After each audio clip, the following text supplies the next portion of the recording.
Tango has kind of a really spotty history. There's nothing ever been written about the origins of tango, so there's a lot of debate over where it came from, who started it. Tango originated from the Argentinian people who were poor, so the poor people really couldn't write about history like the rich people because they didn't think it was something they accomplished. Tango is actually only the third dance in history to ever be danced with couples. There was the Viennese waltz, like in the 1830s. There was the polka, which was in like the 1840s, and then in the 1890s, tango kind of rose in the streets of Buenos Aires and really became popular a little bit later when it was introduced in Europe. Good boys, like elite good boys, would kind of sneak into the brothels and the bar houses and the tenements where tango is being danced, and they would kind of like secretly do it without their parents knowing.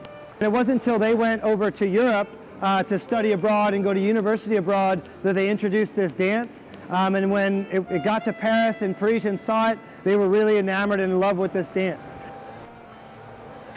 Tango is something that is really, really cool in that it mirrors the history of Argentina. So as Argentina was changing, the dance of tango changed as well. Tango is also the first dance that allowed for improvisation between couples. You'll see the women kick their heels up and do kind of crazy feet motions, and that was the first time that women were allowed to kind of improvise and do their own thing with the music.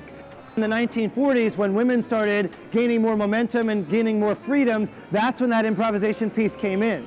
Juan Perón and his wife Evita Perón, they were populist leaders, so they wanted to appeal to the masses. Okay, so by appealing to the masses, they had to embrace tango as a dance to say, let's get more and more tango being danced in the streets, and everyone will be happy that we embrace that. When the military junta took Juan Perón out of power, they outlawed the tango and said, we're not dancing anymore. We don't want all those people that love Juan Perón and Eva Perón that love tango, we want them to kind of disconnect, be more involved in other dances that aren't going to kind of link people back to Juan Perón.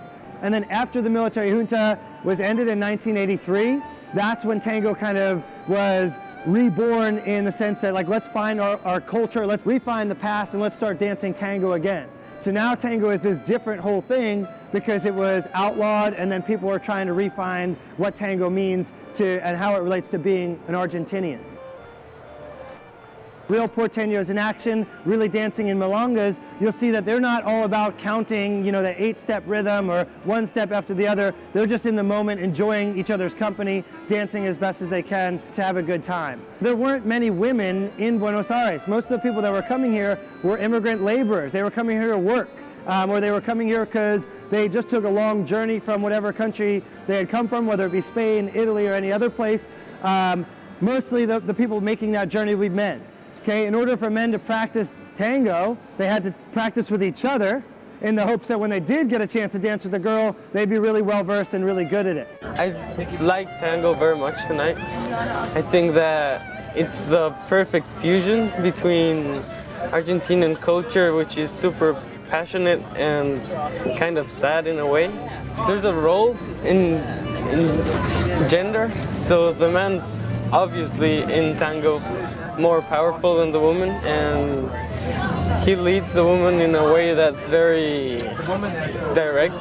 So whatever the man does, the woman has to follow perfectly or the dance is ruined. The cabeceo is the non-verbal way of a man asking a woman to dance the tango. The best part of tango is putting on your intense tango face and dancing it. Kids of the rich people went to learn tango in the streets, and when they went to Europe, they made it much classier. Yeah. So tango was this very, very basic street dance. And then as it got to Paris, Parisians got a hold of it and said, we need to vamp this up. If the high society is going to dance tango, we need nice dresses, we need big hats, we need guys in suits with pinstripes looking real sharp. But this is a poor person's dance. You shouldn't be wearing a fancy suit if you're living in the slums of Buenos Aires dancing tango. It was totally new for me. It was quite challenging, and it was fun at the same time. I like dancing. Have you ever done it before? No tango before. Salsa classes, but no tango.